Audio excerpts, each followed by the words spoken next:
네, 5월 FOMC 파장과 또 우리 경제에 미칠 영향 알아보도록 하겠습니다. 유한타증권 유동원 글로벌 자산배분 본부장 전화 연결돼 있습니다. 본부장님 안녕하십니까? 안녕하십니까? 네.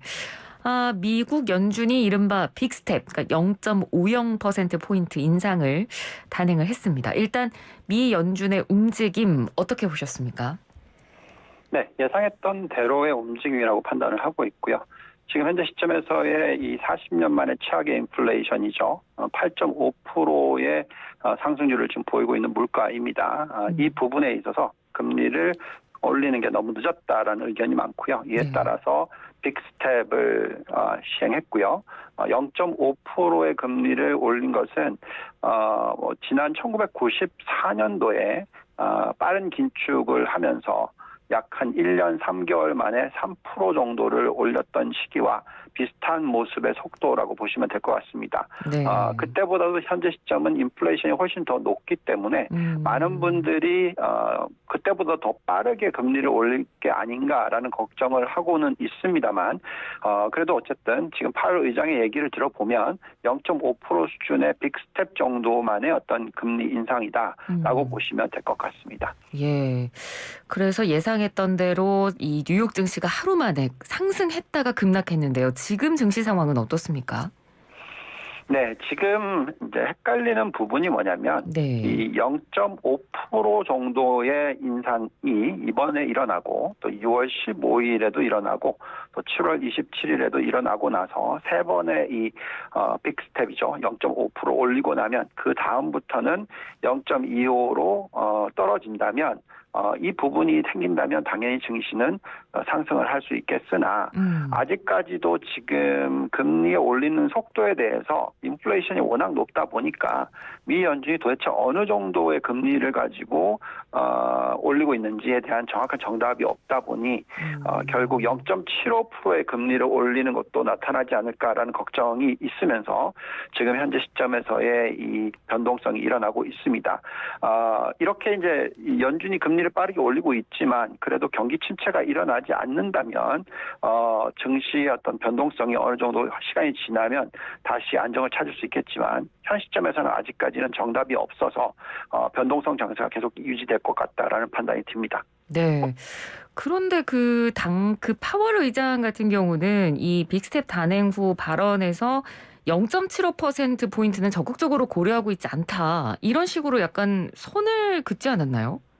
네, 맞습니다. 그래서 우리가 지금 판단하고 있는 것은 0.5% 정도를 세 번, 그리고 나서 0.25, 그리고 가장 고점으로 올리는 금리는 아마 3%에서 3.5% 사이 정도가 될 거다라고 예측을 하고 있는데 네. 문제는 파웰 의장 말 바꾸기가 너무 최근에 쉬웠다라는 거죠. 그렇죠. 그래서 네.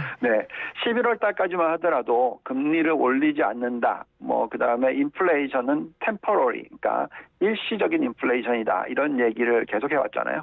그러다가 갑자기 급격하게 11월 달에 말을 바꾸는 모습을 보였습니다. 네. 그렇기 때문에 지금도 0.75는 없다라고 얘기했지만 0.75 올리면 어떡하지? 이렇게 되는 거죠. 그래서 지금 미 연준의 파웰 의장이 발언하는 내용뿐만이 아니라 가장 공격적이고 매파적으로 발언했던 블러드 총재의 얘기가 지금 다 맞아떨어지고 있으니까 블러드 총재가 얘기했던 거는 7월 이전에 1% 이상 올려야 된다. 이렇게 얘기했는데 지금 벌써 0.75죠. 그래서 앞으로 회의가 두 번이나 남아 있는데 당연히 1% 이상으로 올릴 거 아니겠습니까?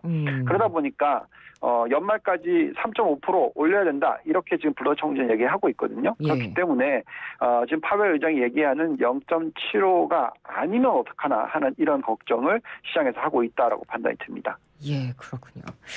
자, 그리고 미국이 이번 달에 이 금리 인상과 더불어서 쌍끌이 긴축으로 다음 달부터 이제 본격적으로 양적 긴축을 하게 되는데 이 양적 긴축하는 속도는 어떻게 보고 계세요? 네, 지금 이 양적 긴축의 속도에 있어서 발언이 나왔습니다. 그러니까 첫 시작은 6월 달부터 하게 될 것이고요. 네. 그 전체적인 규모를 더해 보면은 이 475억 달러 정도의 감축입니다.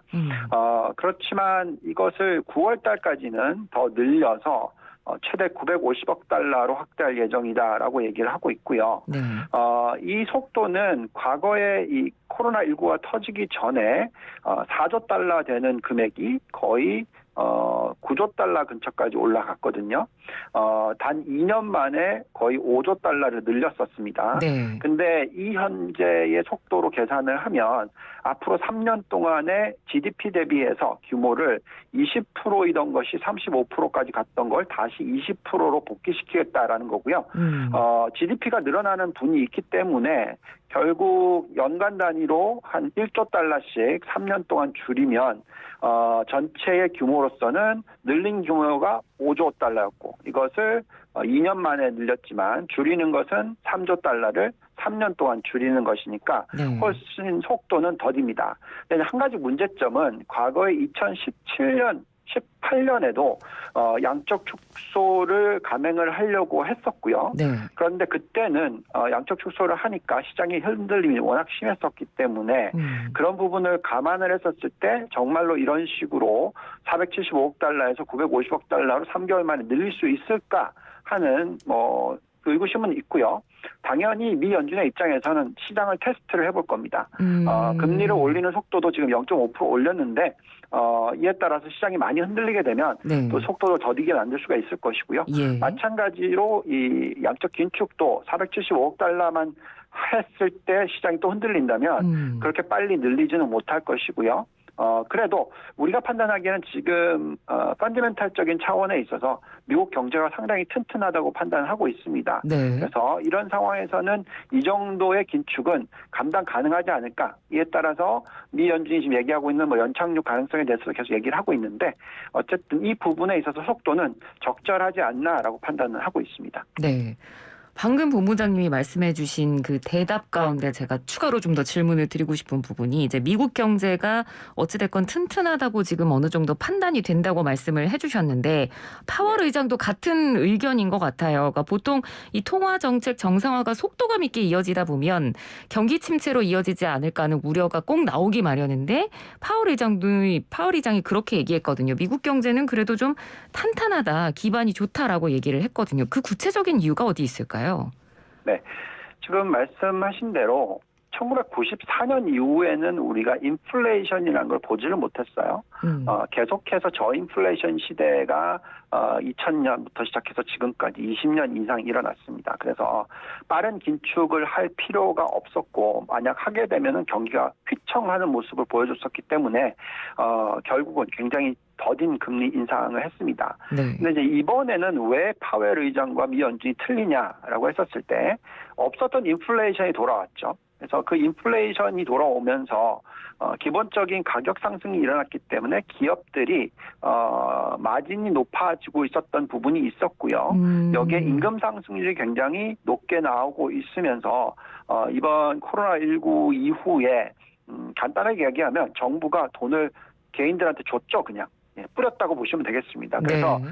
그만큼 개인들의 펀더멘탈이 튼튼하다라는 것이고 개인들의 펀더멘탈이 임금 상승률이 있으면서 소비를 일으킬 수 있고 유지시킬 수 있고 또 금리가 올라가고 또 인플레이션이 나타나더라도 이걸 감당 가능한 정도의 펀더멘탈이다라고 판단을 하고 있다 보시면 되겠습니다. 네. 최근에 보면 개인들이 지금 가지고 있는 자산 가치 그리고 부채의 비율 이런 부분을 감안했었을 때 거의 40년 만에 가장 최고의 펀더멘탈을 개인들이 가지고 있지 않나라는 생각이 들고요. 기업들도 마찬가지로 현재 부채 비율이 워낙 낮고 이런 모습들이 보시면은 이 하이힐드 채권 금리에서도 나타나죠. 네. 그만큼 미 연준이 판단하기에는 미국 경제가 지금 상당히 튼튼하다라고 판단하고 있다 보시면 되겠습니다. 예, 알겠습니다. 자, 그럼 이제 우리나라 얘기를 좀 해보도록 하겠습니다. 일단 금통위를 이달 26일에 앞두고 있는 한국은행의 고민이 깊어질 것 같습니다. 우리 경제 지금 물가 5% 가까이 치솟았고 미 연준이 이렇게 빅스텝을 결정을 하면서 이제 한미 금리가 역전하는 거 아니냐 이런 얘기까지 나오고 있거든요. 어떻게 보십니까? 네. 지금 현재 시점에서는 그렇기 때문에 조심스럽지만 금리를 올려야 되는 환경인 것은 사실인 것 같습니다. 지금 0.5에서 1.5로 1%포인트 올렸고요. 미 연준이 지금까지는 0.75를 올렸죠. 그렇지만 오는 6월 달 또 7월 달에 0.5%씩 두 번을 올리면 1%를 더 올리게 되니까 네. 원화의 이 약세에 영향을 미칠 수 있는 가능성이 있다 보니까 당연히 또 물가에 영향을 미칠 수 있는 부분이 생기기 때문에 금리를 추가적으로 올려야 되는 그런 환경이 될 수도 있습니다. 네. 그렇지만 현재 이렇게 환율이 절하가 되면서 이런 괴리가 벌어진다고 해서 외국인들이 계속해서 한국에서 자금을 빼가지고 나갈 것이냐 그렇게 보기에는 우리나라의 경제 펀더멘털이 튼튼하고 또 우리나라에서 수입을 해야 되는 여러 가지 산업들이 있다 보니 결론적으로는 뭐 지금 현재의 금리 수준에서 미 연준이 올리는 금리 수준과 비슷한 또는 조금 더 낮아도 약간의 이 역마진이 생긴다 하더라도 예를 들어서 미국의 금리가 우리나라의 금리보다 좀 더 높다 하더라도 네. 자금이 아주 빠르게 빠져나갈 것 같아 보이지는 않습니다. 네네. 그래서 어쨌든 미국의 인상 속도와 비슷하게 맞춰야 되는 건 사실이거든요. 그래서 추가적으로 앞으로 1% 정도를 또는 더 나아가서 미 연준이 3%를 올린다면 우리도 여기서 추가적으로 1.5% 정도는 올려야 되는 그런 환경이 되지 않을까라는 생각은 가지고 있습니다. 네. 연내에 그렇게 계속 좀 점진적으로 올리게 될까요? 아무래도 지금 이제 우리가 1.5%고 미국이 0.75니까요. 네. 여기서 이제 1%를 올리게 되면은 1.75가 되죠. 네. 그러니까 우리도 여기서 추가적으로 한 0.5 정도는 올려줘야 되겠죠. 그래서 미국이 1%를 올린다면 우리는 0.5% 정도를 올릴 거고 미국에서 지금 현재의 0.75에서 올해 연말까지 2.5%까지 올린다면 우리도 지금 1.5%에서 2.5% 이상까지는 올려야 되겠죠. 네. 그래서 연말까지 추가적으로 1%포인트는 올려야 되는 환경이 되지 않을까라는 생각을 가지고 있습니다. 예, 알겠습니다. 그러면 향후의 환율 움직임은 지금 어떻게 전망하고 계십니까? 네, 아무래도 지금 현재 시점에서 경기가 어떻게 되느냐가 상당히 중요하고요. 또 미국의 금리가 얼마나 빨리 올리고 그 이후에 안정을 찾느냐 하는 부분이 되겠는데 빅스텝을 지금 이번 달 그리고 다음 달 다다음 달 이렇게 3개월 연속으로 한다면 여전히 달러의 강세 가능성은 단기간에는 남아 있습니다. 네. 그렇기 때문에 우리나라의 원화 약세 추세도 충분히 계속 이어질 수 있는 가능성이 있습니다. 네. 하지만 달러의 강세는 아마도 7월 27일 미 연준의 금리 인상 이후에 바뀔 거라고 생각을 하고 있고요. 현재 미국의 정부 부채 비율이 GDP 대비해서 140% 수준이고 우리나라는 뭐 상당히 낮은 수준이죠. 40%대 중반밖에 되지 않습니다. 그렇기 네. 때문에 결국 달러가 초강세, 원화 초약세의 시나리오는 3개월 이후에는 나오지 않을 거라고 생각을 하고 있고 달러는 지금 현재 1260원, 70원대에서 안정을 찾는 모습을 향후 몇 개월 보이다가 네. 7월 이후에는 어느 정도 절상을 할 수 있는 가능성도 충분히 있다라고 판단하고 있습니다. 네. 달러 약세가 인플레이션에 자극을 줄 것인가 하는 부분에 있어서는 그것보다는 우리나라는 사실 유가의 급등, 에너지 가격의 급등이 훨씬 더 큰 악영향을 미치기 때문에 그런 부분이 좀 일정 부분 잡힌다면 이 인플레이션에 대한 걱정은 좀 덜어도 되지 않을까라는 생각은 가지고 있습니다. 네.